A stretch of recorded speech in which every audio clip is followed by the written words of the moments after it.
जी की कथा। दो सेठानियाँ थीं। एक के घर में धन बहुत था पर वह कंजूस थी। दूसरी के पास धन थोड़ा कम था पर मन से वह बहुत अमीर थी। रोज सवेरे उठती, गंगा स्नान करती, तुलसी माता, बड़ पीपल सींचने, भगवान के मंदिर जाके पूजा करती। धर्मराज सूरज भगवान की कहानी सुनती, भगवान के भोग लगाकर अतिथि को जिमाती, गाय कुत्ता के लिए ग्रास निकालती। दूसरी सेठानी इस धर्मात्मा को देखकर हंसती और कहती, पता नहीं दिन भर क्या करती रहती है। थोड़े समय बाद दोनों सेठानियों को भगवान का बुलावा आया। धर्मात्मा सेठानी के तो यमराज जी ने विमान भेजा और दूसरी को दूत मारते ही ले गया। रास्ते में सेठानी बोली, मेरे को भूख लगी है। तो दूत बोले, किसी को कुछ दिया होगा तो मिलेगा। फिर बोली, प्यास लगी है। दूत बोले, किसी को पानी पिलाया तो मिलेगा। रास्ते में उसे काट चुभने लगे, गर्मी पड़ने लगी, पर दूत तो उसे घसीटे ही ले गए। अब सेठानी बहुत पछताने लगी कि सब कुछ होते हुए भी दान धर्म नहीं किया। इतने में यमराज का दरबार आया। धर्मात्मा बुढ़िया को भगवान के पास सिंहासन मिला और वह उस पर बैठी थी। उधर दूसरी सेठानी को तपते कुंड में डाल दिया। अब सेठानी यमराज से बोली, मुझे 1.25 पहर का जीवन दान दे दो, मैं वापस आकर दंड भोग लूंगी। यमराज बोले, ठीक है। सेठानी के शरीर में वापस प्राण डाल दिए। संसार में आते ही पंडितों को बुलाकर सेठानी ने धर्मराज की कथा सुनी, सब तरह से दान धर्म किया। इतने में समय पूरा हो गया। अब की बार विमान आया। 1.25 पहर के दान धर्म से सेठानी को स्वर्ग मिला। धर्मराज जी की परम भक्त पोपा बाई की कथा। एक गांव में एक पोपा बाई रहती थी। जब वह 5 साल की थी तभी से वह नियम से धर्मराज जी व्रत की कथा सुनती थी और व्रत करती थी। एक दिन उसने अपने भाई व भाभी से कहा कि मैं शादी नहीं करूंगी, अब मैं अपना समय भगवान की पूजा अर्चना में ही बिताना चाहती हूँ। इसलिए मेरी झोपड़ी गांव के बाहर बनवा दो और गांव में सबको कह दो कि वह अपनी गाय व बछड़ों को मेरे यहाँ ही घास भूस चरने को भेज दो और जिसकी भी इच्छा हो, श्रद्धा हो, मुझे खाना भिजवा दो। एक दिन नगर का राजा शिकार खेलने जंगल में आया और गांव के बाहर जंगल के पास बनी झोपड़ी देखकर रुक गया। झोपड़ी के पास जाकर उसने आवाज लगाई कि कौन है, लेकिन भीतर से कोई आवाज न आने पर वह लगातार दरवाजा खटखटाता रहा। तब पोपा बाई उठी और कहने लगी कि कौन हो तुम जो बार बार दरवाजा बजा रहे हो, क्यों आवाज लगा रहे हो? राजा ने कहा कि मैं यहाँ का राजा हूँ और तुम्हारे साथ विवाह करूँगा। पोपा बाई ने कहा कि जहाँ से आए हो वहीं चले जाओ, मैं किसी पराये आदमी का मुँह नहीं देखती हूँ। राजा ने पोपा बाई की एक नहीं सुनी और जबरदस्ती उठा ले गया। तब पोपा बाई ने राजा को श्राप दिया कि तुम्हारा सारा राजपाट नष्ट हो जाएगा। महल में आने पर राजा की रानियों ने सारी बात सुनकर राजा से अनुरोध किया कि पोपा बाई को वहीं वापस छोड़ आओ। राजा जब पोपा बाई को वापस झोपड़ी में छोड़ने जाने लगा तो रास्ते में पाप की नदी आई जिसमें राजा डूब गया। कुछ समय बाद पोपा बाई मृत्यु के बाद धर्मराज जी के यहाँ पहुँची और धर्मराज जी ने उन्हें स्वर्ग का राज दे दिया। एक बार एक सेठ व सेठानी मृत्यु लोक से स्वर्ग लोक आए तो उसके द्वार बंद देखकर वह धर्मराज जी से द्वार खोलने का आग्रह करते हैं। धर्मराज जी कहते हैं, इस द्वार पर पोपा बाई का राज है। इस पर सेठ सेठानी कहते हैं कि हम पोपा बाई को नहीं जानते हैं। धर्मराज जी उन दोनों की बात सुनकर कहते हैं कि तुम दोनों 7 दिन तक मृत्युलोक में रहो। 8 खोपड़ा से राई भरकर 5 कपड़े ऊपर रखकर कहानी सुनकर उद्यापन करना और कहना कि राज है। पोपा बाई लेखा लेगी राई राई का। सारे बोलो गोपा बाई की जय। एक बूढ़ा ब्राह्मण था। वह रोज पीपल को जल से सींचता था। पीपल में से रोज एक लड़की निकलती और कहती, पिताजी मैं आपके साथ जाऊंगी। यह सुनते सुनते बूढ़ा दिन ब दिन कमजोर होने लगा। तो बुढ़िया ने पूछा कि क्या बात है। बूढ़ा बोला कि पीपल से एक लड़की निकलती है और कहती है कि वह भी मेरे साथ चलेगी। बुढ़िया बोली कि कल ले आना उस लड़की को, जहाँ 6 लड़कियां पहले से ही हमारे घर में है, वहाँ 7वीं लड़की और सही। अगले दिन बूढ़ा उस लड़की को घर ले आया। घर लाने के बाद बूढ़ा ब्राह्मण आटा मांगने गया तो उसने पहले दिनों की अपेक्षा आज ज्यादा आटा मिला था। जब बुढ़िया वह आटा छानने लगी तो लड़की ने कहा कि लाओ माँ, मैं छान देती हूँ। जब वह आटा छानने बैठी तो परात भर गई। उसके बाद माँ खाना बनाने जाने लगी तो लड़की बोली कि आज रसोई मैं बनाऊंगी। तो बुढ़िया बोली कि ना, तेरे हाथ जल जाएंगे। लेकिन लड़की नहीं मानी। वह रसोई में खाना बनाने गई तो उसने तरह तरह के 36 व्यंजन बना डाले और आज सभी ने भर पेट खाना खाया। इससे पहले वह आधा पेट भूखा ही रहते थे। रात हुई तो बुढ़िया का भाई आया और कहने लगा कि दीदी मैं तो खाना खाऊंगा। बुढ़िया परेशान हो गई कि अब खाना कहाँ से लाऊंगी। लड़की ने पूछा कि क्या बात है माँ। उसने कहा कि तेरा मामा आया है और रोटी खाएगा, लेकिन रोटी तो सबने खा ली है, अब उसके लिए कहाँ से लाऊंगी। लड़की बोली कि तू चिंता मत कर माँ, मैं बना दूंगी। और वह रसोई में गई और मामा के लिए 36 व्यंजन बना दी।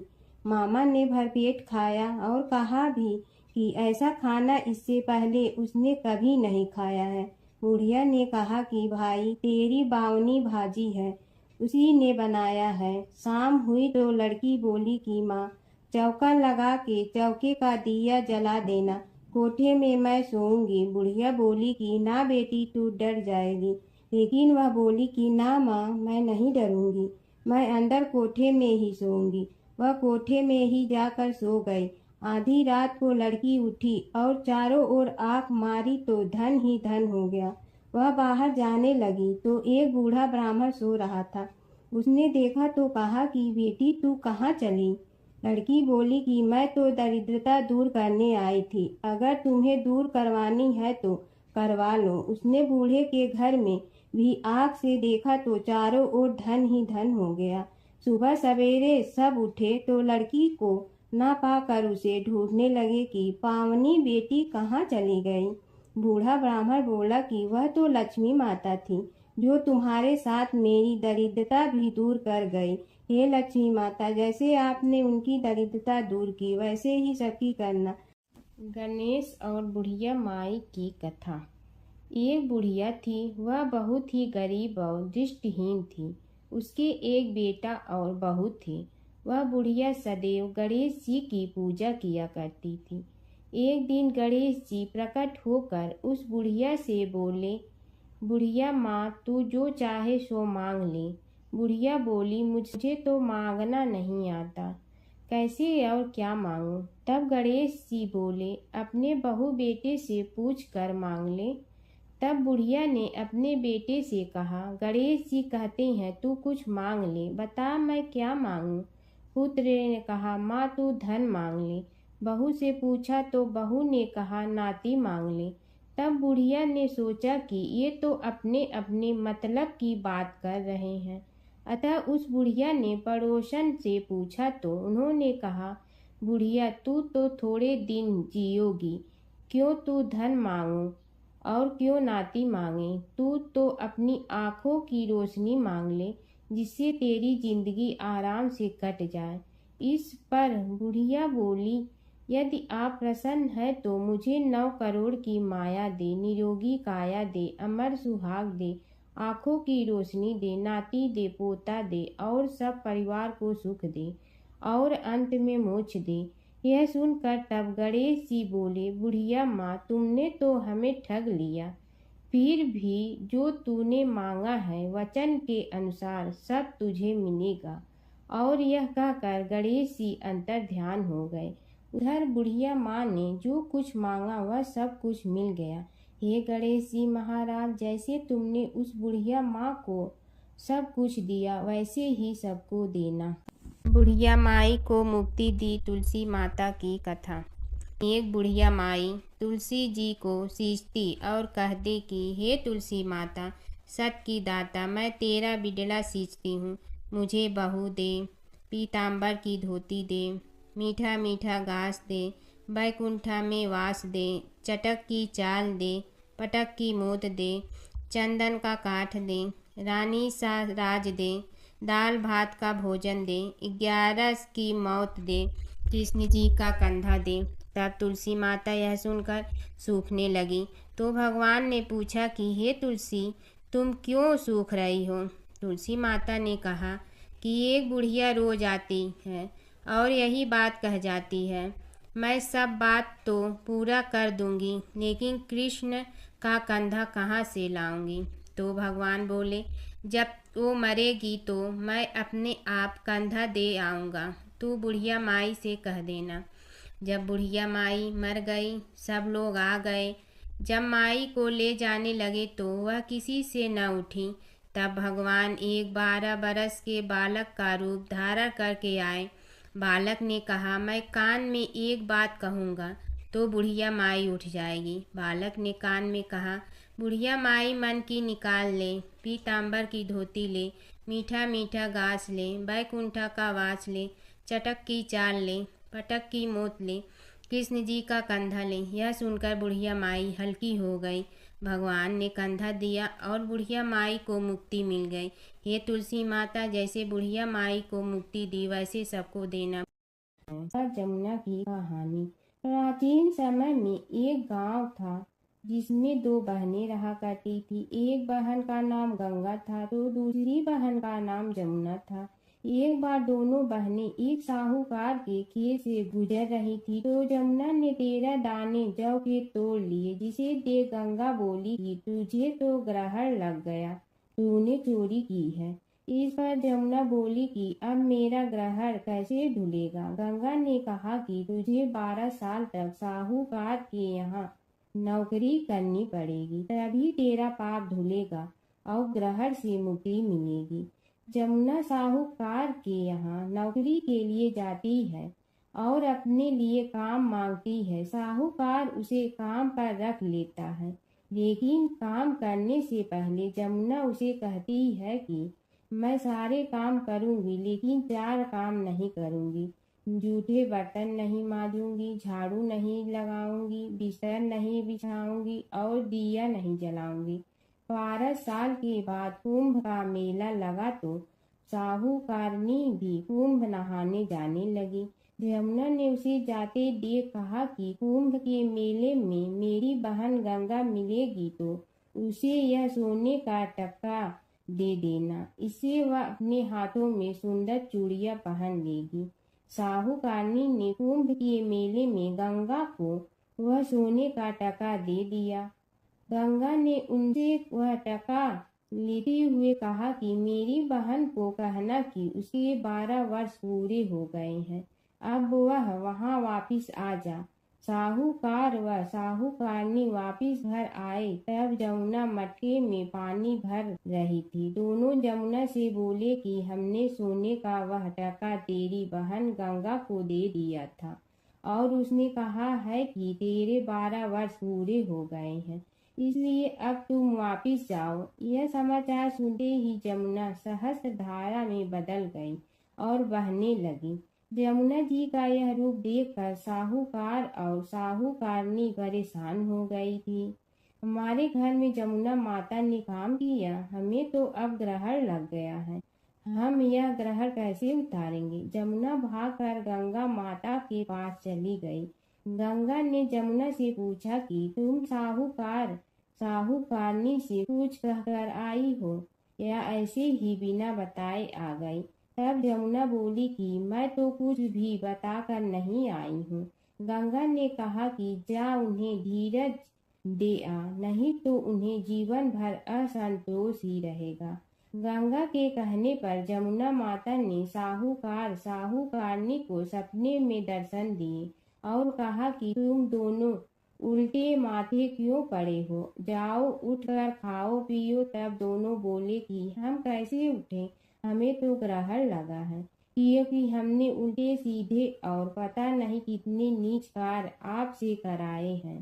तब जमुना जी बोली कि तुम्हें ग्रहण नहीं लगा है, ग्रहण तो मुझे लगा था कि मैंने तुम्हारे खेत से 13 दाने जौ के चुराए थे।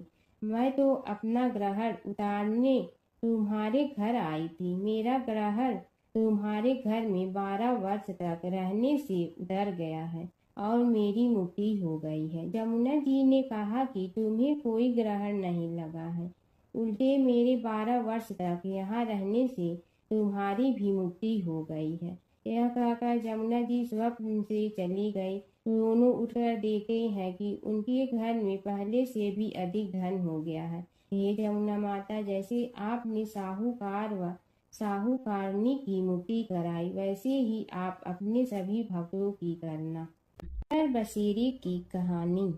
किसी गांव में एक भाट व एक जाट रहता था। दोनों में घनिष्ठ मित्रता थी। एक बार जाट अपनी बहन के घर जाने को तैयार हुआ तो भाट अपनी ससुराल जाने को तैयार हुआ। दोनों साथ चल पड़े तो रास्ते में रुककर एक कुएं की मुंडेर पर बैठ गए। जाट ने भाट से कहा कि नगर बसेरा कर लेते हैं। इस पर भाट बोला कि तू ही नगर बसेरा कर ले, मैं तो अपनी ससुराल जा रहा हूँ, वहाँ खूब खातिर होगी मेरी, तू कर ले नगर बसेरा। जाट वहीं कुएं के पास बैठ पानी की घंटी और चावल का दाना लेकर नगर बसेरा करने लगा। नगर बसेरा करने के साथ जाट कहने लगा कि नगर बसेरा जो करे सो मल धोवे पाँव, ताता माड़ा तापसी देगी मेरी माँ, माँ देगी मावशी तेगी द्वारका का वास, मीठा मीठा घास वृंदावन का वास, 5 कुल्थी छठी रास मेरी जीवड़ो श्री कृष्ण के पास, डालू पानी हो जाए घी झट से निकल जाए मेरा जी। यह सब कर कर के वह जाट बहन के पास चल पड़ा। जाट की बहन ने भाई के आने पर उसकी खातिर की खी बूरा के साथ भाई को जिमाया। दोनों ने बैठकर ढेर सारी बातें की। इधर भाट अपने ससुराल पहुंचा तो वहां आग लगी हुई थी। आग बुझाने वह भी लग गया, जिसमें हाथ मुंह भी काले हो गए और खुद भी थोड़ा सुलझ गया। ना रोटी ना पानी के लिए ही किसी ने पूछा। एक पड़ोसन आई तो उसने भाट की सास को कहा कि जमाई आया है, जरा उस आओ भगत कर लो। बुढ़िया बोली कि सब कुछ तो जल गया है, अब कहाँ से आओ भगत करूं। तब पड़ोसन ने ही भाट को एक रोटी के साथ छाछ दी। उसने वही खाकर गुजारा किया। शाम को दोनों फिर घर की ओर चल पड़े और रास्ते में मिल गए और एक दूसरे का हाल पूछा। भाट बोला कि मेरी ससुराल में तो आग लगी हुई थी, आग बुझाते मैं खुद काला हो गया हूँ, ना रोटी मिली ना पानी। जाट बोला कि मेरी तो बहुत खातिर हुई। फिर बोला कि मैंने कहा था ना कि नगर बसेरा कर ले, आ अब कर ले, लेकिन भाट ने फिर मना कर दिया। कहने लगा कि चाहे रोटी दे या न दे, तेरी तो माँ है, दही चूरमा का पेड़ा धरा पाएगा। भाट ने फिर नगर बसेरा नहीं किया, जाट ने कर लिया। नगर बसेरा जो करे सो मल धोए पाँव, ताता माड़ा तापसी देगी मेरी माँ, माँ देगी मावशी देगी द्वारका का वास, मीठा मीठा घास वृंदावन का वास, 5 कुल्थी छठी रास मेरा जीवड़ो श्री कृष्ण के पास, डालू पानी हो जाए घी झट से निकल जाए मेरा जी। करके वह चल पड़ा। घर पहुँचते ही जाट की मावशी ने बहुत लाड प्यार किया। उधर भाट घर गया तो उसकी भैंस खो गई थी। बाप एक लाठी रखे तो दूसरी उठाए और कहने लगा कि ससुराल गया तो आग लगा दी, अब यहाँ आया तो भैंस खो दी। बाप ने कहा कि पहले भैंस लेकर आ, तभी रोटी पानी मिलेगा। सारा दिन भाट भैंस ढूंढता रहा, लेकिन उसे भैंस नहीं मिली। जाट और भाट की मुलाकात फिर से बाजार में हो गई। जाट ने भाट के हाल चाल पूछे तो भाट बोला कि आते ही भैंस खो गई, बस उसी दिन से भैंस ढूंढ रहा हूँ।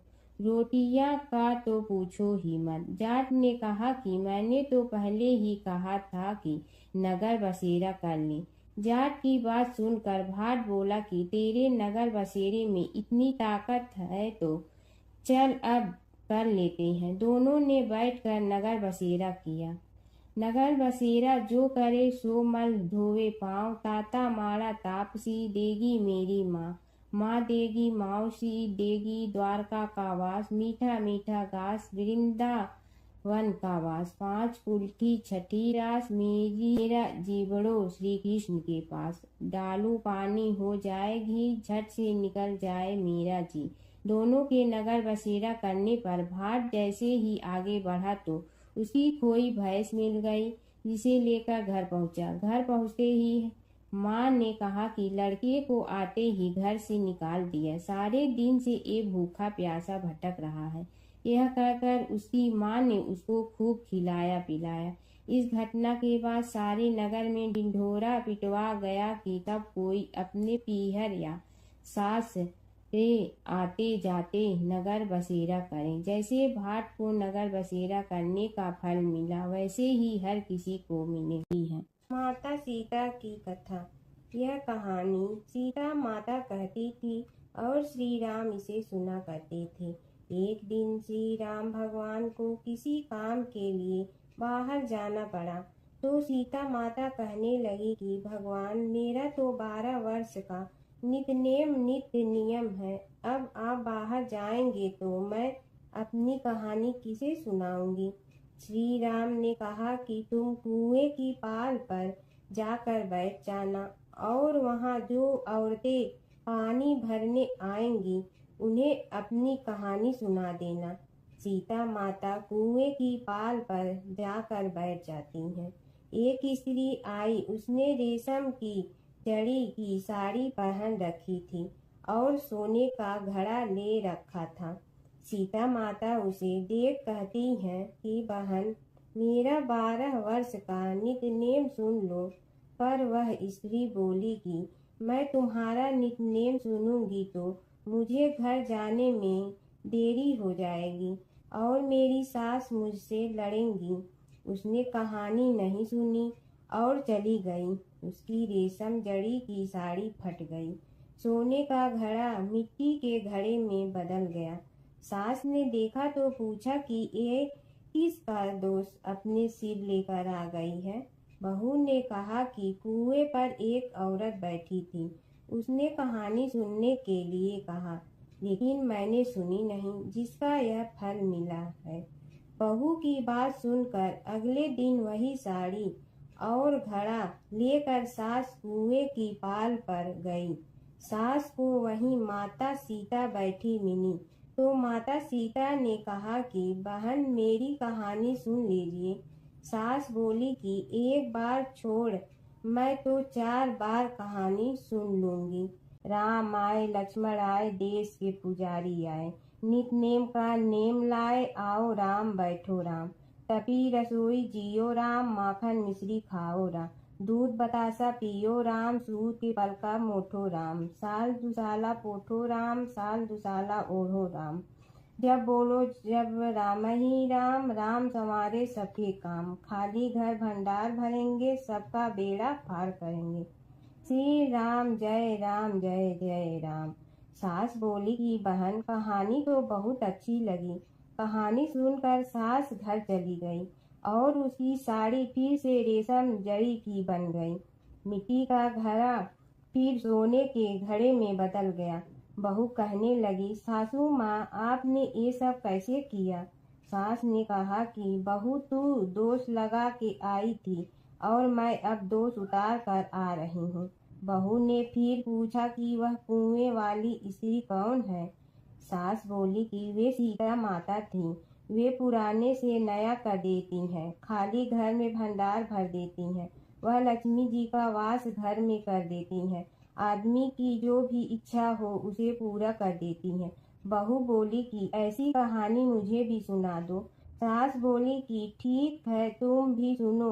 और सास ने कहानी शुरू की। राम आए लक्ष्मण आए, देश के पुजारी आए, नित नेम का नेम लाए, आओ राम बैठो राम, तपी रसोई जियो राम, माखन मिश्री खाओ राम, दूध बतासा पियो राम, सूत के पलका मोठो राम, साल दुसाला पोठो राम, साल दुसाला ओढ़ो राम, जब बोलो जब राम ही राम, राम संवारे सबके काम, खाली घर भंडार भरेंगे, सबका बेड़ा पार करें, श्री राम जय जय राम। कहानी सुनकर बहू बोली कि कहानी तो बहुत अच्छी है। सास ने कहा कि ठीक है, इस कहानी को रोज कहा करेंगे। अब सास बहू रोज सवेरे उठती, नहाती धोती और पूजा करने के बाद नितनेम की सीता की कहानी कहती। एक दिन उनके यहाँ एक पड़ोस की औरत आई और बोली कि बहन जरा सी आँच दे ना। तो वह बोली कि आज तो अभी हमने जलाई ही नहीं। पड़ोसन ने कहा कि तुम सुबह 4 बजे से उठकर क्या कर रही हो। फिर उन्होंने कहा कि सुबह उठकर हम पूजा करते हैं, फिर सीता माता की नितनेम की कहानी कहते हैं। पड़ोसन ने उसी बात सुनकर फिर कहा कि सीता माता की कहानी कहने से तुम्हें क्या मिलता है। वे बोली कि इनकी कहानी कहने से घर में भंडार भर जाते हैं, सारे काम सिद्ध होते हैं, मन की इच्छा भी पूरी हो जाती है। पड़ोसन कहती है कि बहन ऐसी कहानी तो मुझे भी सुना दो। फिर वह बोली कि ठीक है, तुम भी यह कहानी सुन लो। राम आए लक्ष्मण आए, देश के पुजारी आए, नित नेम का नेम लाए, आओ राम बैठो राम। सारी कहानी सुनने के बाद पड़ोसन कहने लगी, बहन कहानी तो मुझे बहुत अच्छी लगी। अब वह पड़ोसन भी नित नेम सीता माता की कहानी कहने लगी। कहानी कहने से सीता माता ने पड़ोसन के भी भंडार भर दिए। अब तो पूरे मोहल्ले में नित नेम की कथा चल पड़ी। हर किसी की मनोकामना पूरी होने लगी। हे सीता माता, जैसे आपने उनके भंडार भरे वैसे ही आप हमारे भी भंडार भरना, सबकी भरना, कहानी सुनने वाले के भी और कहानी कहने वाले के भी। एक समय की बात है, एक भाई बहन रहते थे। बहन का नियम था कि वह अपने भाई का चेहरा देखते ही खाना खाती थी। हर रोज वह सुबह उठती थी और जल्दी जल्दी सारा काम करके अपने भाई का मुंह देखने के लिए उसके घर जाती थी। एक दिन रास्ते में एक पीपल के नीचे गणेश जी की मूर्ति रखी थी। उसने भगवान के सामने हाथ जोड़कर कहा कि मेरे जैसा अमर सुहाग और मेरे जैसा अमर पीहर सबको दीजिए। यह कहकर वह आगे बढ़ जाती है। जंगल के झाड़ियों के कांटे उसके पैरों में चुभा करते थे। एक दिन भाई के घर पहुंची और भाई का मुंह देखकर बैठ गई। तो भाभी ने पूछा, पैरों में क्या हो गया है।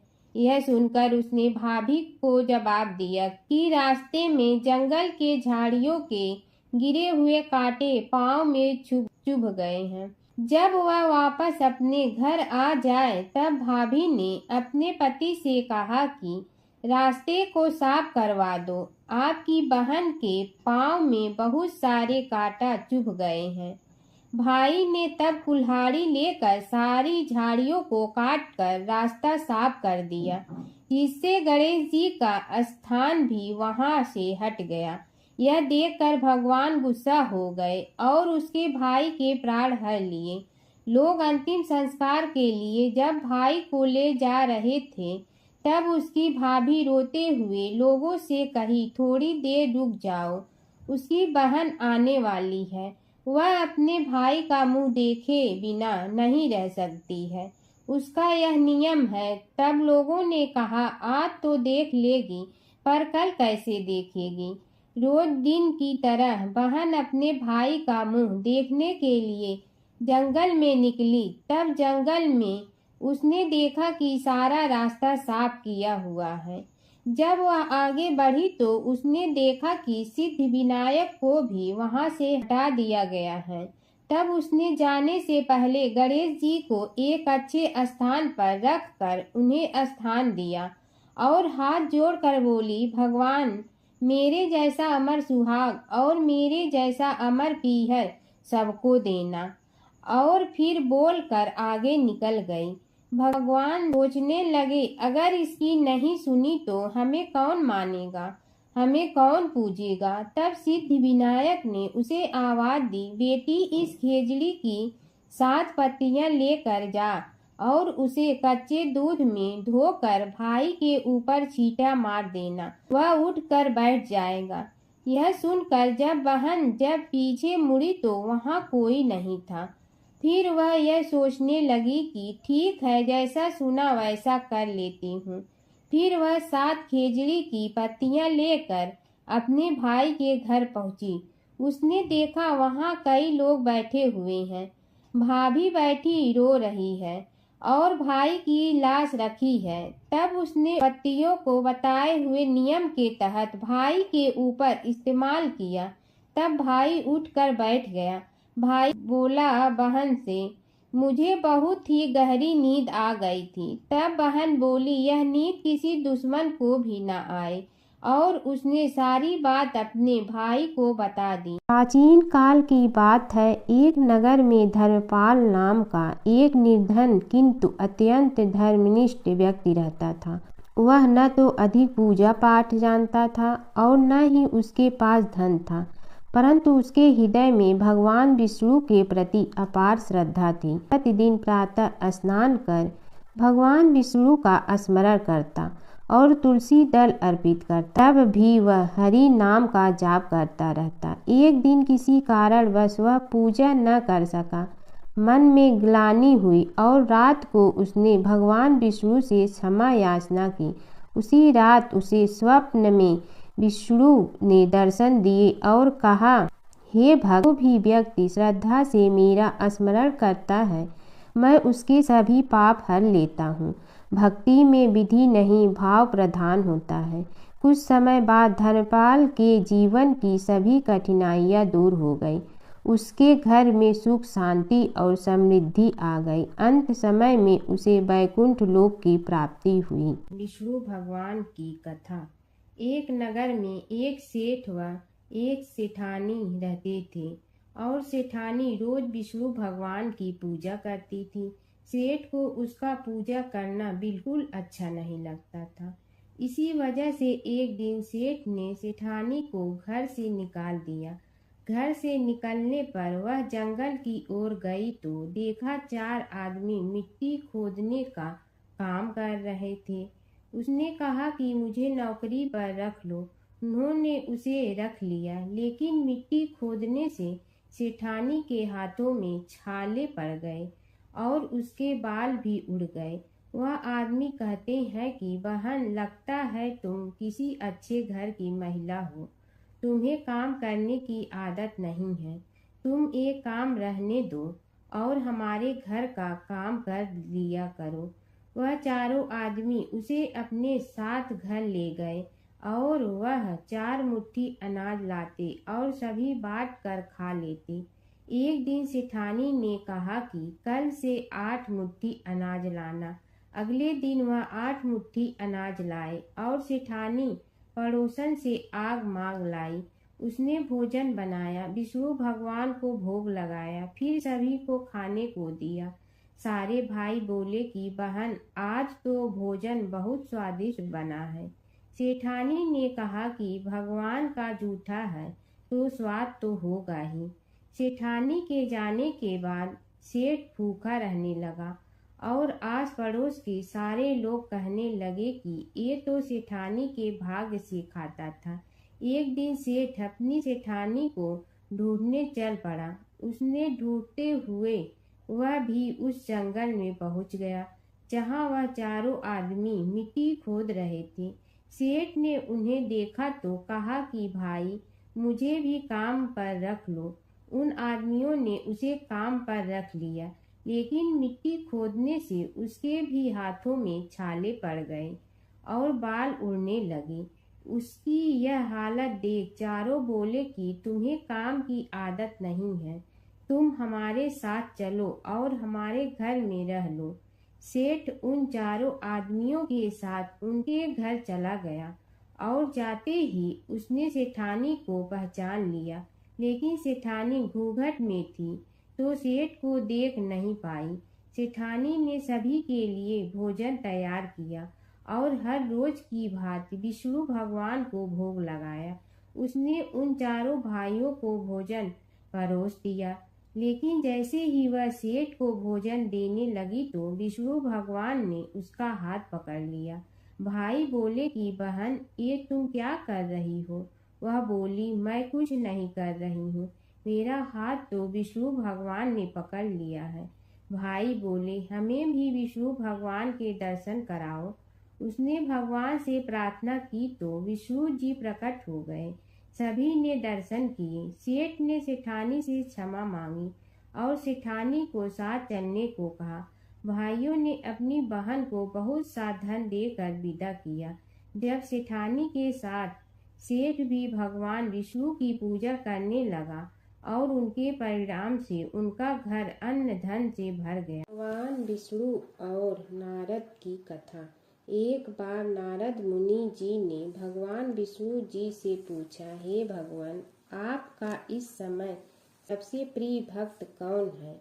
अब विष्णु तो भगवान हैं, सो झट से समझ गए अपने भक्त नारद मुनि की बात और मुस्कुरा कर बोले, मेरा सबसे प्रिय भक्त उस गांव का एक किसान है। यह सुनकर नारद मुनि जी थोड़ा निराश हुए और फिर से एक प्रश्न किया, हे भगवान, आपका बड़ा भक्त तो मैं हूँ, तो फिर सबसे प्रिय क्यों नहीं?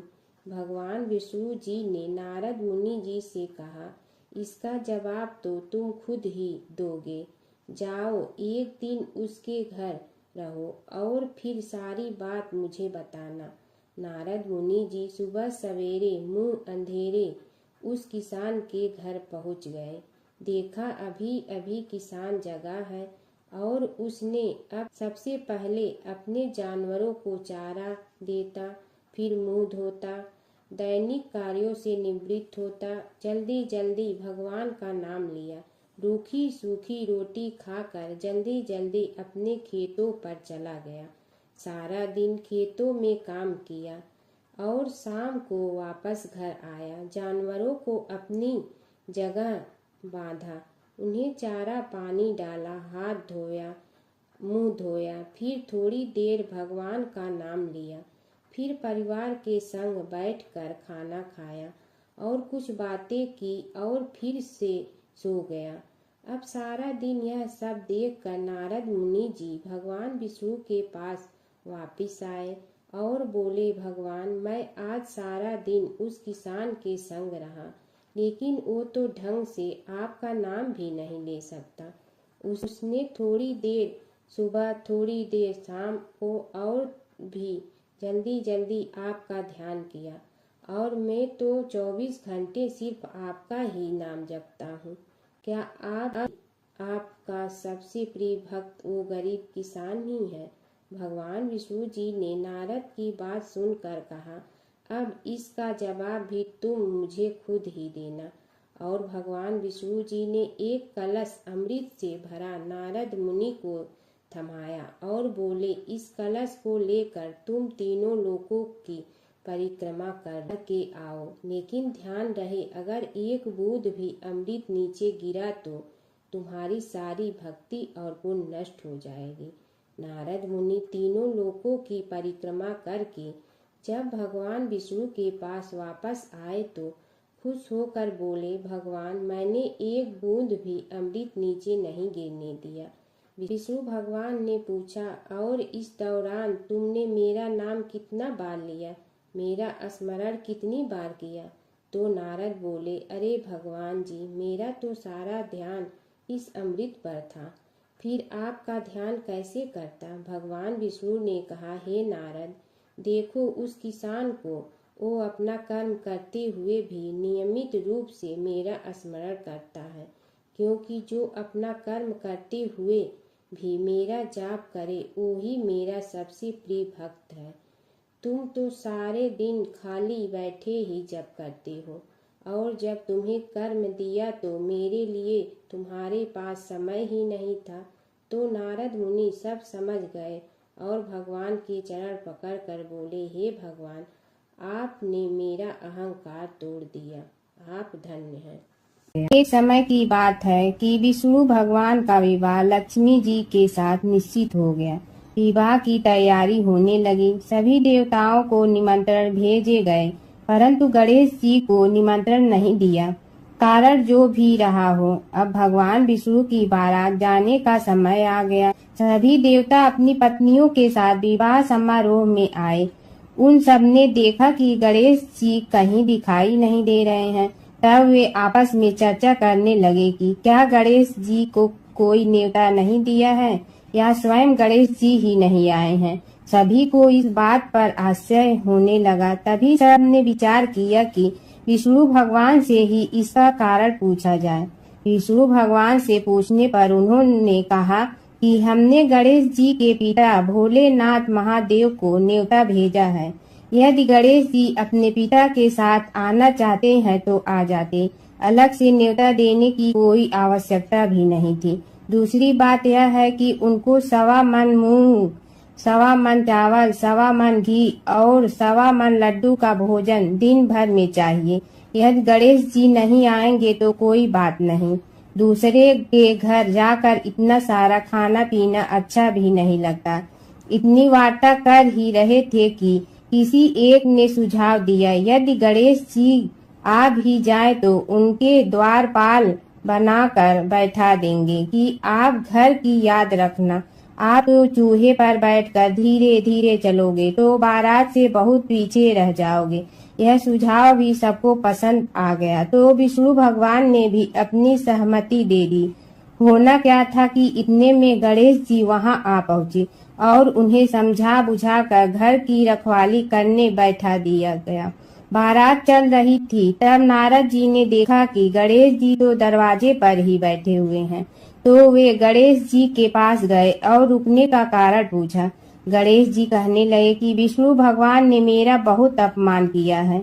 नारद जी ने कहने लगे कि अपनी मूसक देना को आगे भेज दे तो वह रास्ता खोद देगी, जिससे उनके वाहन धरती में धंस जाएंगे।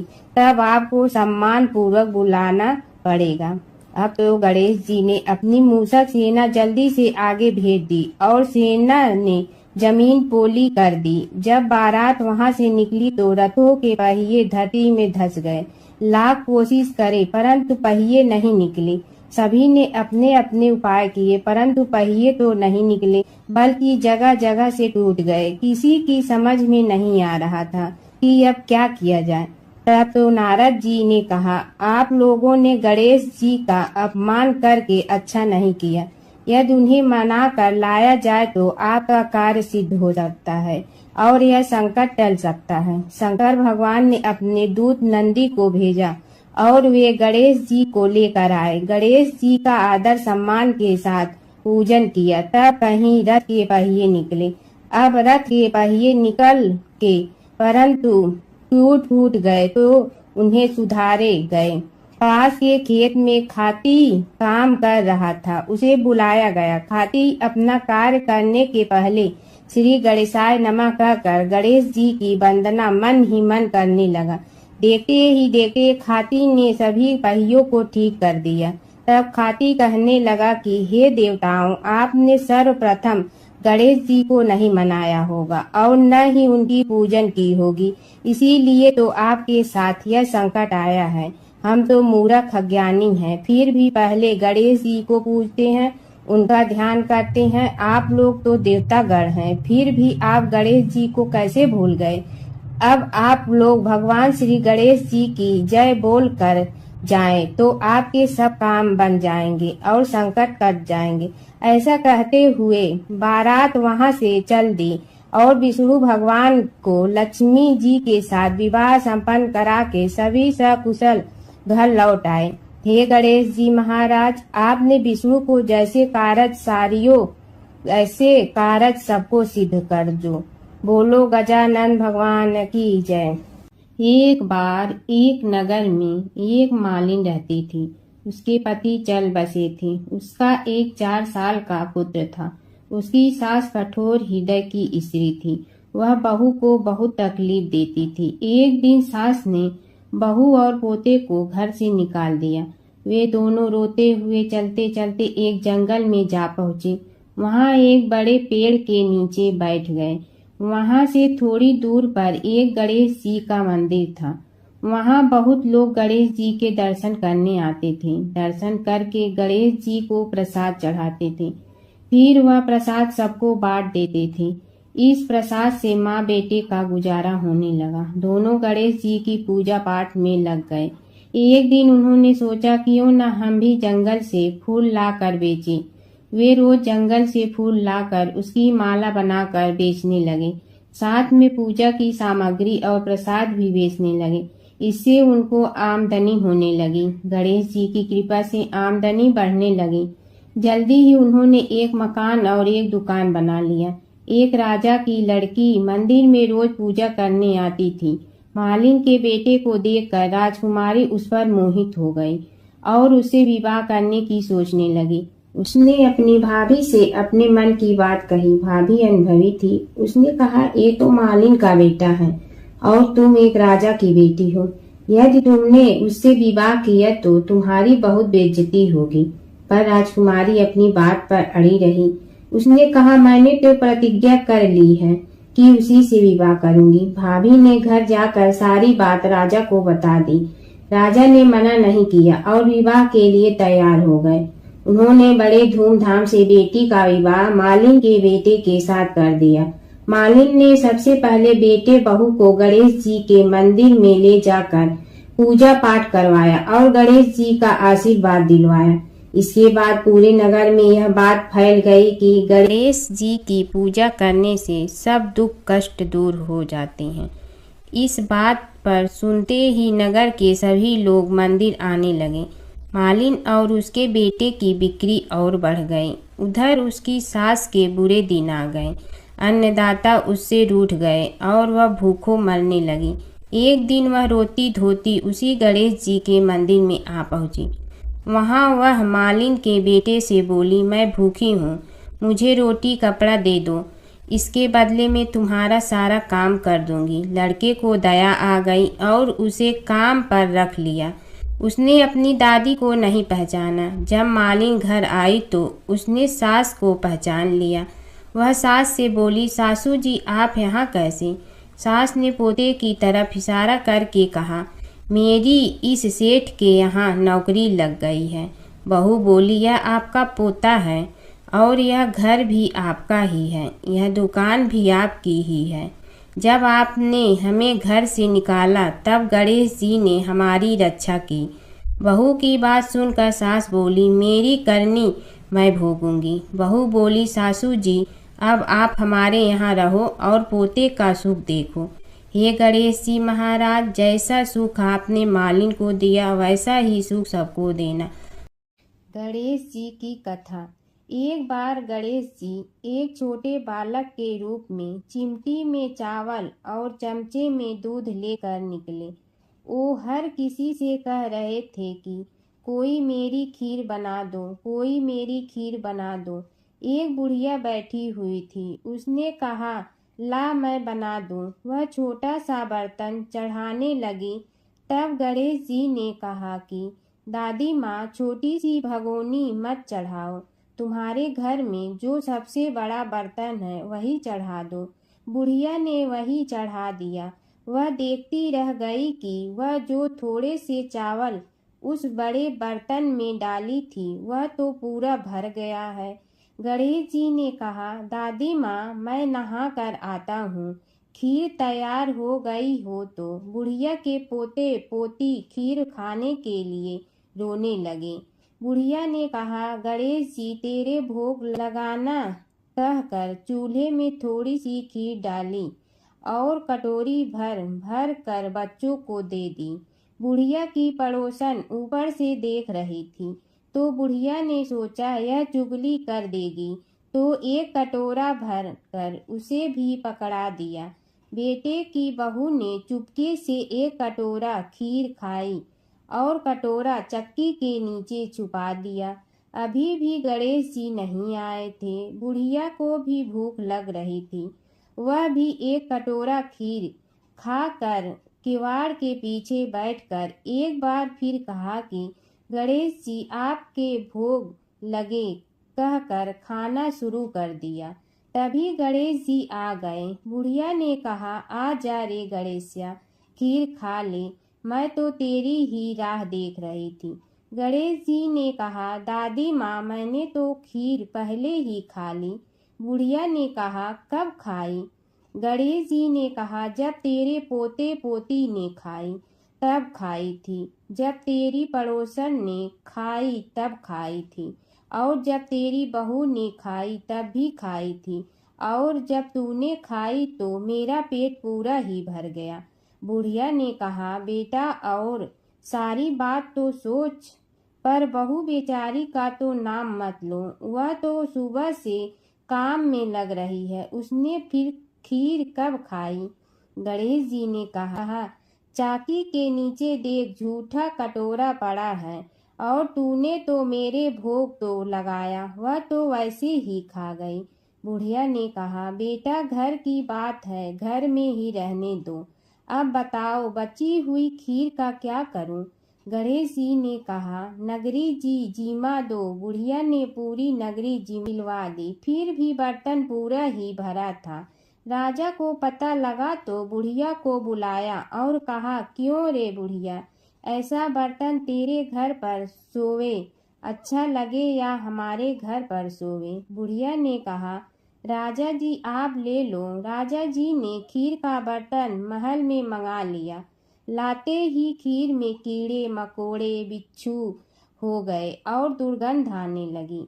यह देखकर राजा जी ने बुढ़िया से कहा, बुढ़िया बर्तन वापस ले जा, तो मुझे मेरे गणेश जी ने दिया। बुढ़िया ने बर्तन वापस लिया, लेते ही सुगंधित की हो गई।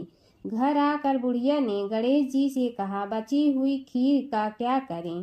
गणेश जी ने कहा, झोपड़ी के कोने में खड्डा खोद कर गाड़ दो, उसी जगह सुबह उठकर वापस खोदेगी तो धन के 2-4 पैसे मिलेंगे। ऐसा कहकर गणेश जी अंतर ध्यान हो गए। जाते समय झोपड़ी के लात मारते हुए गए तो झोपड़ी के स्थान पर महल हो गया। सुबह बहू ने फावड़ा लेकर पूरे घर को खोद दिया तो कुछ भी नहीं मिला। बहू ने कहा, सासू जी, थारो गणेश जी तो झूठे हैं। सास ने कहा, बहू मारो गणेश झूठो तो नहीं है, ला मैं देखूं। वह फावड़ा लेकर खोजने लगी तो टन टन करते 2 धन के घड़े निकले आए। बहू ने कहा, सासू जी, गणेश जी तो साचो ही हैं। सास ने कहा, गणेश जी तो भावनाओं का भूखा है। यह गणेश जी जैसा आपने बुढ़िया को दिया वैसा सबको देना। प्राचीन काल की बात है। नैमिषारण्य क्षेत्र में ऋषि महर्षि और साधु संतों का समाज जुड़ा था। उसमें श्री सूत जी भी विद्यमान थे। शौनक जी ने उनकी सेवा में उपस्थित होकर निवेदन किया कि हे अज्ञान रूप घोर तिमिर को नष्ट करने में करोड़ों सूर्यों के समान प्रकाशमान श्री सूत जी हमारे कानों के लिए अमृत के समान जीवन प्रदान करने वाले कथा तत्व का वर्णन कीजिए। हे सूत जी, हमारे हृदयों में ज्ञान के प्रकाश की वृद्धि तथा भक्ति, वैराग्य और विवेक की उत्पत्ति जिस कथा से हो सकती हो वह हमारे प्रति कहने की कृपा कीजिए। शौनक जी की जिज्ञासा से सूत जी बड़े प्रसन्न हुए। पुरातन इतिहासों के स्मरण से उनका शरीर पुलकायमान हो रहा था। वे कुछ देर उसी स्थिति में विराजमान रहकर कुछ विचार करते रहे और अंत में बोले, शौनक जी, इस विषय में आपके चित्त में बड़ी जिज्ञासा है। आप धन्य हैं जो सदैव ज्ञान की प्राप्ति में तत्पर रहते हुए विभिन्न पुराण कथाओं की जिज्ञासा रखते हैं। आज मैं आपको ज्ञान के परम स्रोत रूप श्री गणेश जी का जन्म कर्म रूप चरित्र सुनाऊंगा। गणेश जी से ही सभी ज्ञानों सभी विद्याओं का उद्भव हुआ है। अब आप सावधान चित्त से विराजमान हो। श्री गणेश जी के ध्यान और नमस्कार पूर्वक उनका चरित्र श्रवण करें। नमस्तस्मै गणेशाय ब्रह्मा विद्या प्रदायिनी यनागस्त्यसमः साक्षात विघ्न सागर सोसड़े। कैसे हैं वे श्री गणेश जो सभी प्रकार की ब्रह्म विद्याओं को प्रदान करने वाले अर्थात ब्रह्मा के सगुण और निर्गुण स्वरूप पर प्रकाश डालने और जीव ब्रह्मा का अभेद प्रतिपादन करने वाली विद्याओं के दाता हैं। वे विघ्नों के समुद्रों को महर्षि अगस्त के समान शोषण करने में समर्थ हैं। इसलिए उनका नाम विघ्न सागर शोषक के नाम से प्रसिद्ध है। मैं उन भगवान श्री गणेश जी को नमस्कार करता हूँ। प्रथम पूजा के अधिकारी श्री गणेश जी यह कहकर सूत जी कुछ समय के लिए मौन हो गए और फिर बोले, शौनक जी, भगवान गणेश जी ही सर्वप्रथम पूजा प्राप्ति के अधिकारी हैं। किसी भी देवता की पूजा करो, पहले उनकी पूजा करो। शौनक जी ने निवेदन किया, हे भगवान, हे सूत, सर्वप्रथम यह बताने की कृपा कीजिए कि गणेश जी को प्रथम पूजा का अधिकार किस प्रकार प्राप्त हुआ। इस विषय में मेरी बुद्धि मोह को प्राप्त हो रही है कि सृष्टि रचयिता ब्रह्मा जी, पालन करता भगवान नारायण और संहार करता शिव जी में से किसी को प्रथम पूजा का अधिकारी क्यों नहीं माना गया। यह त्रिदेव ही तो सबसे बड़ा देवता माने जाते हैं। सूत जी ने कहा, शौनक जी, यह भी एक रहस्य ही है। देखो, अधिकार मांगने से नहीं मिलता, इसके लिए योग्यता होनी चाहिए। संसार में अनेकों देवी देवताएं पूजे जाते हैं। पहले जो जिसका इष्ट देव होता है वह उसी की पूजा किया करता है। इससे बड़े देवताओं के महत्व में कमी आने की आशंका उत्पन्न हो गई। इस कारण देवताओं में परस्पर विवाद होने लगा। वे उसका निर्णय प्राप्त करने के लिए शिव जी के पास पहुँचे और प्रणाम करके पूछने लगे, प्रभु, हम सब में प्रथम पूजा का अधिकारी कौन है। शिव जी सोचने लगे कि किसे प्रथम पूजा का अधिकारी माने। तभी उन्हें एक युक्ति सूझी। बोले, देवगण, इसका निपटारा बातों से नहीं तथ्यों से होगा। इसके लिए एक प्रतियोगिता रखनी होगी, शिव की परिक्रमा करने की प्रतियोगिता।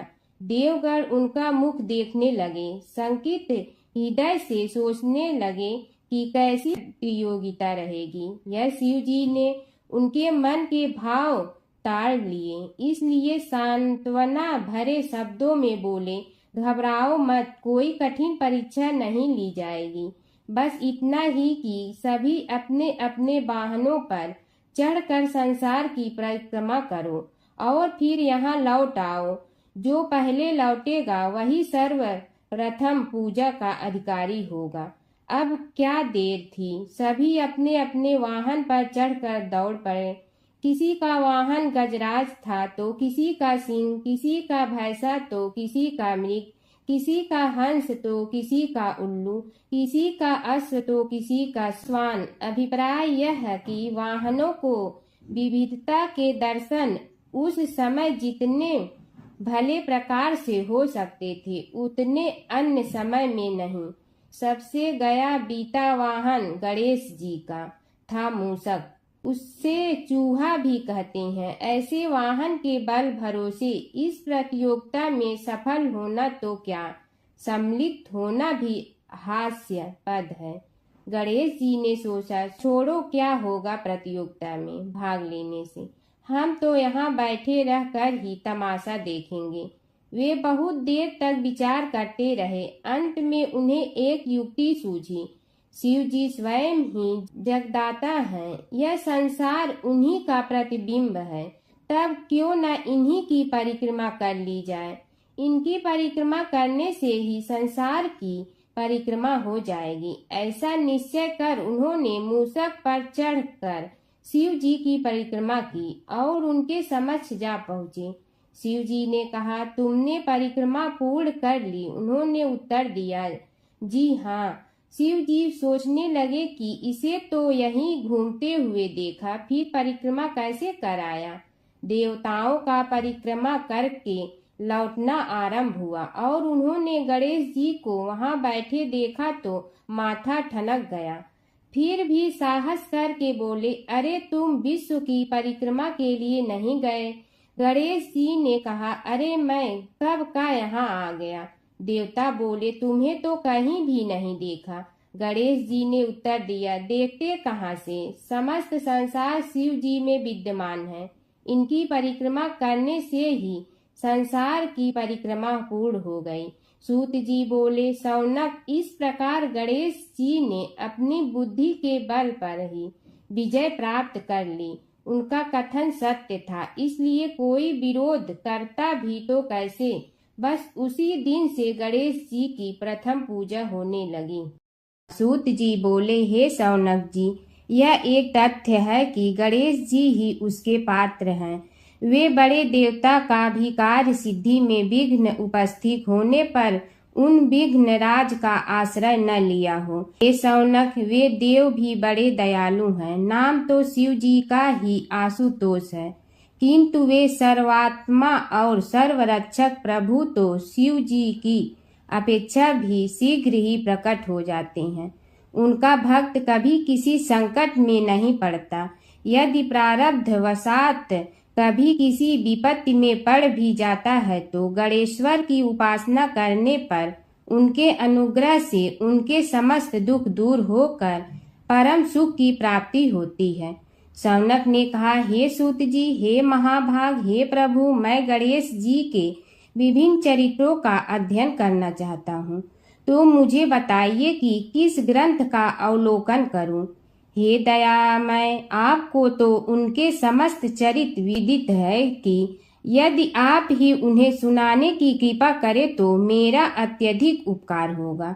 सूत जी बोले, हे शौनक भगवान, गणेश्वर के इतने चरित्र हैं कि उन सब का कथन इस जिह्वा से संभव नहीं, क्योंकि प्रभु अनंत, प्रभु चरित अनंता वाली बात समस्त विद्वान ऋषि मुनि कहते हैं। फिर भी गणेश जी प्रथम पूजा के अधिकारी होने के कारण समस्त देव चरित्रों में जुड़े हुए हैं, इसलिए उनका प्रभाव भी सर्वाधिक व्यापक है। हे मुने, हे शौनक, वे भगवान सर्व समर्थ हैं। वे सभी का तिरस्कार करने में समर्थ हैं, किंतु उनका तिरस्कार कोई भी नहीं कर सकता। यह त्रिलोक्य उन्हीं भगवान के संकेत पर नित्य करता है। इसकी समस्त क्रियाएं उन्हीं की इच्छा पर आश्रित हैं। हे शौनक भगवान गणेश्वर स्वयं कहते हैं, शिवे विष्णु च शक्तौ च सूर्ये मयि निराधिप यो भेद बुद्धि योगः स सम्य योगुः मतो मम। हे नरेश्वर, हे वरेण्य, शिव, विष्णु, शक्ति, सूर्य और मुझ गणेश में जो अभेद बुद्धि योग है, मेरे मत में वही सम्यक योग है। इससे यह भी सिद्ध है कि समस्त देवता उन्हीं के स्वरूप हैं। वे ही भगवान विभिन्न कार्य रूपों के अनुसार अपना भिन्न भिन्न नाम रखते हैं। हे मुनि श्रेष्ठ, उन सब देवताओं के चरित्र भी उन्हीं गणराज के चरित्र हैं। यद्यपि सब चरित्र एक ही ग्रंथ में मिलने में संभव नहीं है, फिर भी गणेश्वर के अनेकों प्रमुख चरित्रों का वर्णन गणेश पुराण में हुआ है। राजा सोमकांत का वृतांत कथन। शौनक जी ने पूछा, हे प्रभु, गणेश पुराण का आरंभ किस प्रकार हुआ, यह मुझे बताने की कृपा करें। इस पर सूत जी ने कहने लगे, हे शौनक, यद्यपि गणेश पुराण है तो बहुत प्राचीन, क्योंकि भगवान गणेश्वर तो आदि हैं। न जाने कब से गणेश जी अपने उपासकों पर कृपा करते चले आ रहे हैं। उनके अनंत चरित्र हैं। जिनका संग्रह एक महापुराण का रूप ले सकता है। उसे एक बार भगवान नारायण ने नारद जी को और भगवान ने शंकर और जगन जननी पार्वती जी को सुनाया था।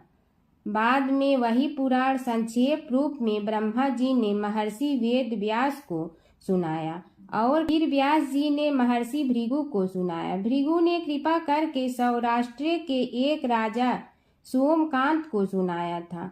तब से वह पुराण अनेक कथाओं में विस्तृत होता रहा और अनेक कथाओं से रहित होता हुआ अनेक रूप में प्रचलित है। शौनक जी ने पूछा, भगवान आप यह बताने का कष्ट करें कि राजा सोमकांत कौन था। उसने महर्षि से गणेश पुराण का श्रवण कहाँ किया था। उस पुराण के श्रवण से उसे क्या क्या उपलब्धियां हुई। हे नाथ, मुझे श्री गणेश्वर की कथा के प्रति उत्कंठा बढ़ती ही जा रही है। सूत जी बोले, हे शौनक, सौराष्ट्र के देवनगर नाम की एक प्रसिद्ध राजधानी थी। वहाँ का राजा सोमकांत था। वह अपनी प्रजा का पुत्र के समान पालन करता था। वह वेद ज्ञान संपन्न, शस्त्र विद्या में पारंगत एवं प्रबल प्रतापी राजा, समस्त राजाओं में मान्य तथा अत्यंत वैभवशाली था। उसका ऐश्वर्य कुबेर के भी ऐश्वर्य को लज्जित करता था। उसने अपने पराक्रम से अनेकों देश जीत लिए थे। उसकी पत्नी अत्यंत रूपवती, गुणवती, धर्माज्ञा एवं पतिव्रत धर्म का पालन करने वाली थी। वह सदैव अपने प्राणनाथ की सेवा में लगी रहती थी। उसका नाम सुधर्मा था।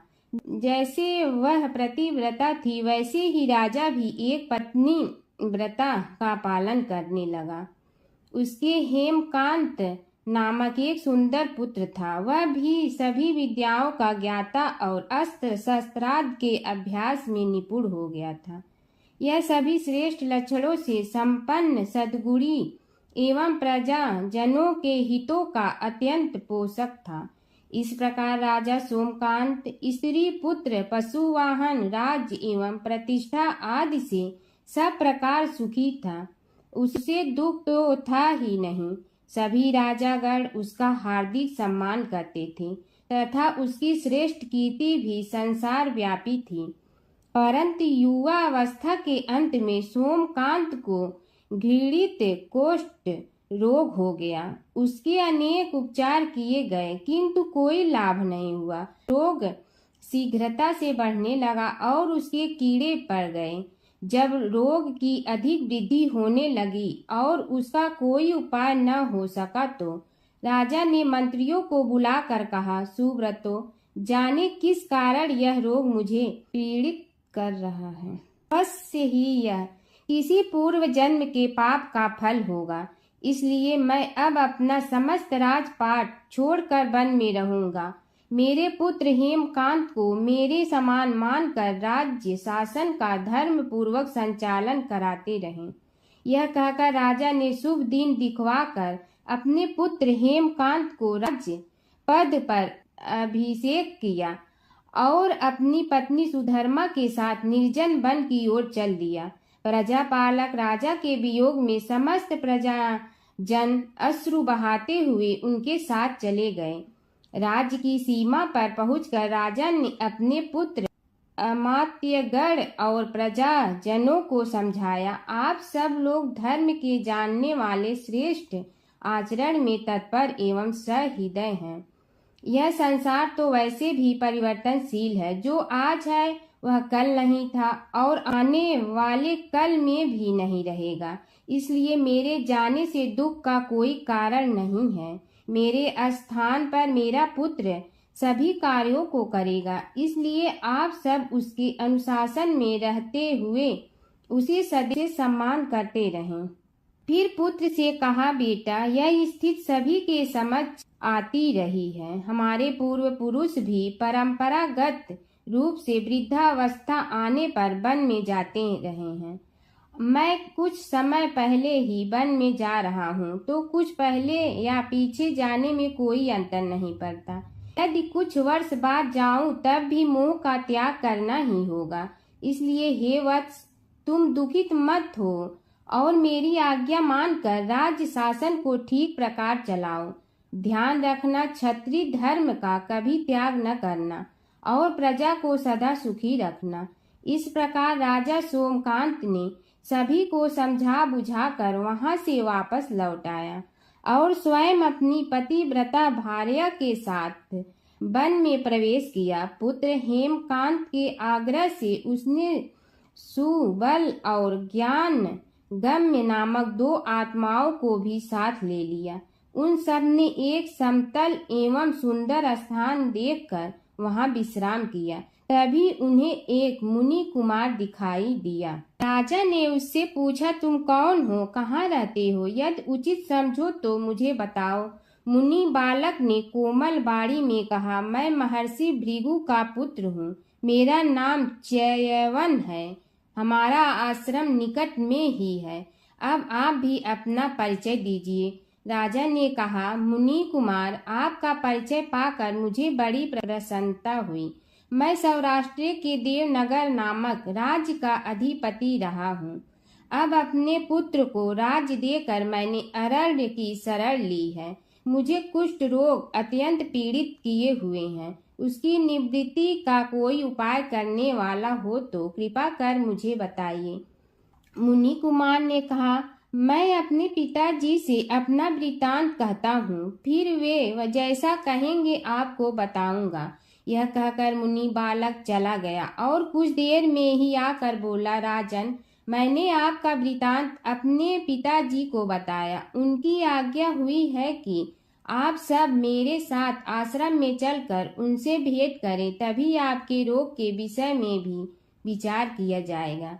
राजा सोमकांत के पूर्व जन्म का वृत्तांत भृगु द्वारा वर्णन। राजा अपनी पत्नी और अमात्यों के सहित च्यवन के साथ साथ भृगु आश्रम में जा पहुंचा और उन्हें प्रणाम कर बोला, हे भगवान, हे महर्षि, मैं आपकी शरण हूँ।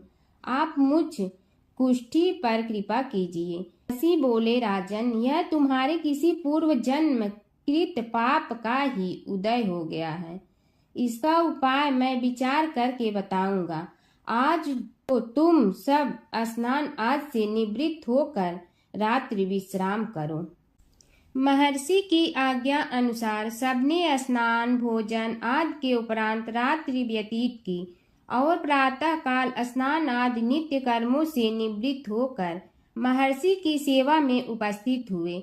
महर्षि ने कहा, राजन, मैंने तुम्हारे पूर्व जन्म का वृतांत जान लिया हूँ और यह भी विदित कर लिया है कि किस पाप के फल से तुम्हें इस रोग की प्राप्ति हुई है।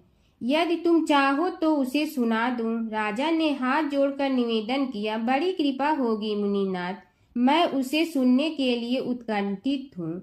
महर्षि ने कहा, तुम पूर्व जन्म में एक धनवान वैश्य के लाडले पुत्र थे। वह वैश्य विंध्याचल के निकट कौलहार नामक ग्राम में निवास करता था। उसकी पत्नी का नाम सुलोचना था। तुम उसी वैश्य दंपत के पुत्र हुए। तुम्हारा नाम कामद था। तुम्हारा लालन पालन बड़े लाड चाव से हुआ। उन्होंने तुम्हारा विवाह एक अत्यंत सुंदरी वैश्य कन्या से कर दिया था, जिसका नाम कुटुम्बिनी था। यद्यप तुम्हारी भार्या सुशीला थी और तुम्हें सदैव धर्म में निरत देखना चाहती थी, किंतु तुम्हारा स्वभाव वासनांध होने के कारण दिन प्रतिदिन उज्जवल होता जा रहा था। किंतु माता पिता भी धार्मिक थे, इसलिए उनके सामने तुम्हारी उछलता दबी रही। परंतु माता पिता की मृत्यु के बाद तुम निरंकुश हो गए और अपनी पत्नी की बात भी नहीं मानते थे। तुम्हें अनाचार में प्रवृत्त देखकर उसे दुख होता था, तो भी उसका कुछ बस न चलता था। तुम्हारी उन्मत्तता चरम सीमा पर थी। अपनों से भी द्वेष और क्रूरता का व्यवहार किया करते थे।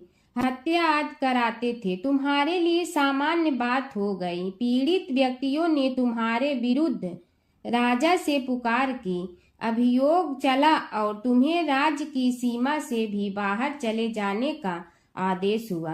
तब तुम घर छोड़कर किसी निर्जन वन में रहने लगे। उस समय तुम्हारा कार्य लोगों को लूटना और हत्या करना ही रह गया।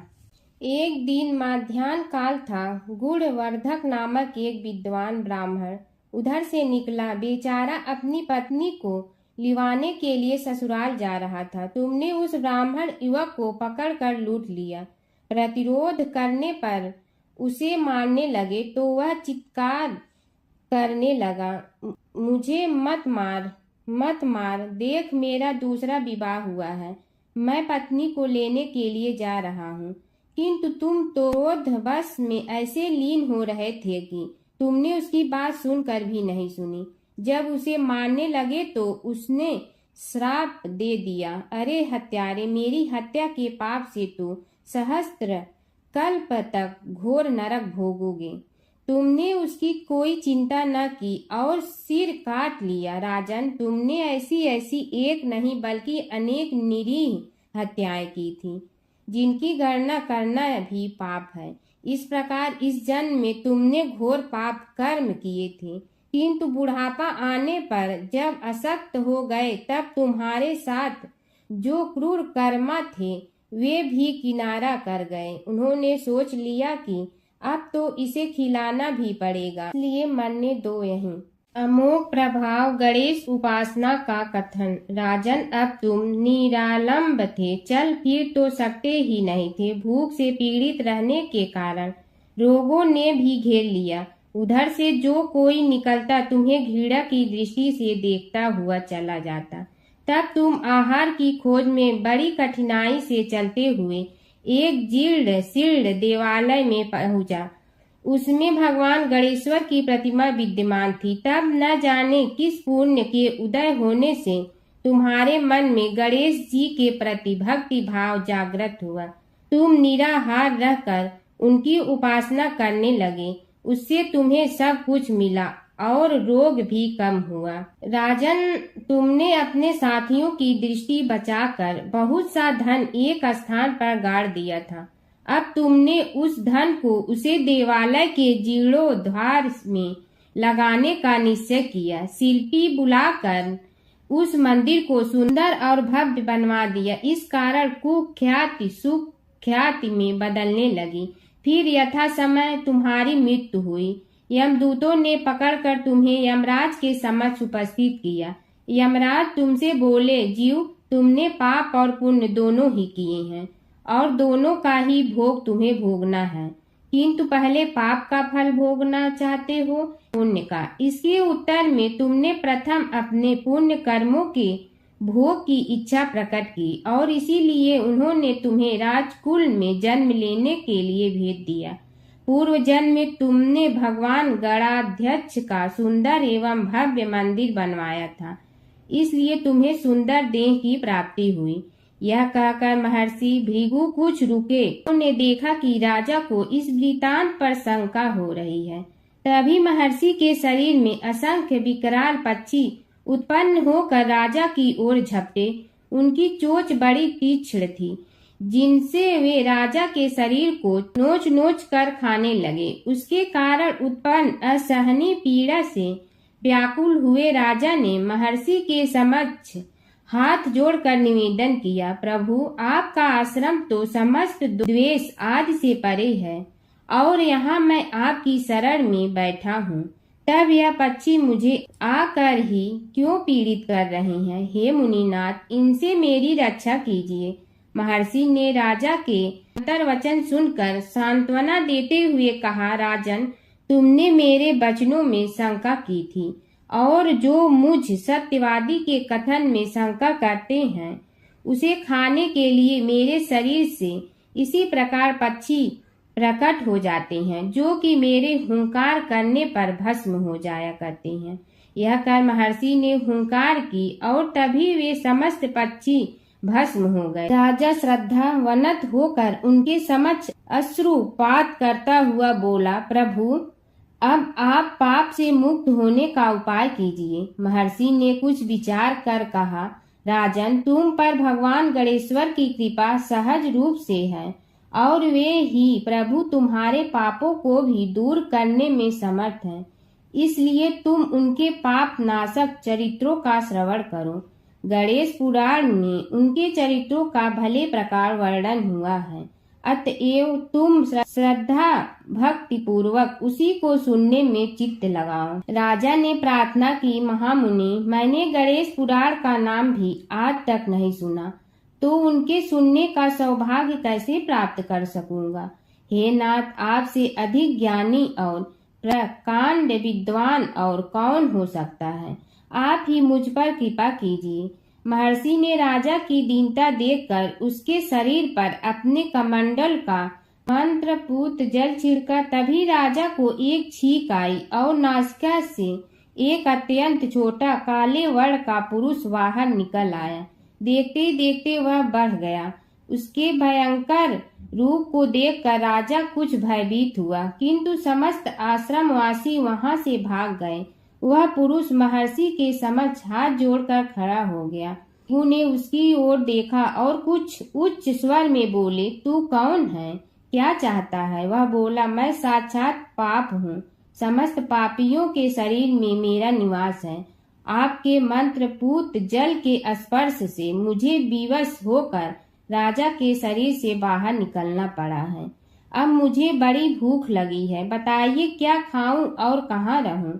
महर्षि बोले, तू उस आम के अवकाश स्थान में निवास कर और उसी वृक्ष के पत्ते खाकर जीवन निर्वाह कर। यह सुनते ही वह पुरुष आम के वृक्ष के पास पहुंचा, किंतु उसके स्पर्श मात्र से वह वृक्ष जलकर भस्म हो गया। फिर जब पाप पुरुष को रहने के लिए कोई स्थान दिखाई न दिया तो वह भी अंतर्हित हो गया।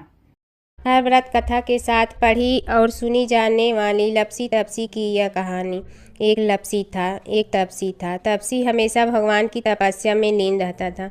लपसी रोजाना सवा सेर की लपसी बनाकर भगवान का भोग लगाकर जीम लेता था। एक दिन दोनों लड़ने लगे। तपसी बोला, मैं रोज भगवान की तपस्या करता हूँ, इसलिए मैं बड़ा हूँ। लपसी बोला, मैं रोज भगवान को सवा सेर लपसी का भोग लगाता हूँ, इसलिए मैं बड़ा हूँ। नारद जी वहाँ से गुजर रहे थे। दोनों को लड़ता देखकर उनसे पूछा कि तुम क्यों लड़ रहे हो। तपसी ने खुद के बड़ा होने का कारण बताया और लपसी ने अपना कारण बताया। नारद जी बोले, तुम्हारा फैसला मैं करूँगा। दूसरे दिन लपसी और तपसी नहाकर अपनी रोज की भक्ति करने आए तो नारद जी ने छुपकर 1.25 करोड़ की एक एक अंगूठी उन दोनों के आगे रख दी। तपसी की नज़र उस अंगूठी पर पड़ी जो उसने चुपचाप अंगूठी उठाकर अपने नीचे दबा ली। तब लपसी की नज़र अंगूठी पर पड़ी, लेकिन उसने ध्यान नहीं दिया। भगवान को भोग लगाकर लपसी खाना खाने लगा। नारद जी सामने आए तो दोनों ने पूछा कि कौन बड़ा, तो नारद जी ने तपसी से खड़ा होने को कहा। वो खड़ा हुआ तो उसने नीचे दबी अंगूठी दिखाई पड़ी। नारद जी ने लपसी से कहा, तपस्या करने के बाद भी तुम्हारी चोरी करने की आदत नहीं गई, इसलिए लपसी बड़ा है और तुम्हें तुम्हारी तपस्या का कोई फल भी नहीं मिलेगा। तपसी शर्मिंदा होकर माफ़ी मांगने लगा। उसने नारद जी से पूछा, मुझे मेरी तपस्या का फल कैसे मिलेगा। नारद जी ने कहा, यदि कोई गाय और कुत्ते की रोटी नहीं बनाएगा तो फल तुम्हें मिलेगा। यदि कोई ब्राह्मण को भोजन करवा कर दक्षिणा नहीं देगा तो फल तुम्हें मिलेगा। यदि कोई साड़ी के साथ ब्लाउज नहीं देगा तो फल तुझे मिलेगा। यदि कोई दिए से दिया जलाएगा तो फल तुम्हें मिलेगा। यदि कोई सारी कहानी सुने लेकिन तुम्हारी कहानी नहीं सुने तो फल तुझे मिलेगा। उसी दिन से हर व्रत कथा कहानी के साथ लपसी तपसी की कहानी भी सुनी और कही जाती है। ओम जय जगदीश हरे स्वामी, जय जगदीश हरे। भक्त जनों के संकट क्षण में दूर करे। ओम जय जगदीश हरे। जो ध्यावे फल पावे, दुख बिन दे मन का। सुख संपत्ति घर आवे, कष्ट मिटे तन का। ओम जय जगदीश हरे। मात पिता तुम मेरे, शरण कहूँ किसकी। तुम विनय और न दूजा, आस करूँ जिसकी। ओम जय जगदीश हरे। तुम पूरण परमात्मा तुम अंतर्यामी, पार ब्रह्म परमेश्वर तुम सबके स्वामी। ओम जय जगदीश हरे, तुम बिंदा के सागर तुम पालन करता, मैं मूरख कल काम कृपा करो भरता। ओम जय जगदीश हरे, तुम हो ये कय गोचर सबके प्राणपति, किस विधि मिलूं दया में तुमको मैं कुमति। ओम जय जगदीश हरे, दीन बंधु दुख हरता तुम रक्षक मेरे, अपने हाथ उठाओ द्वार पड़ा तेरे। ओम जय जगदीश हरे, विषय विकार मिटा पाप हरो देवा, श्रद्धा भक्ति बढ़ाओ संतन की सेवा। ओम जय जगदीश हरे, तन मन धन सब तेरा, स्वामी सब कुछ है तेरा, तेरा तुझको अर्पण क्या लागे मेरा। ओम जय जगदीश हरे, जय जगदीश हरे, स्वामी जय जगदीश हरे, भक्त जनों के संकट झड़ने दूर करे। ओम जय जगदीश हरे, स्वामी जय जगदीश हरे।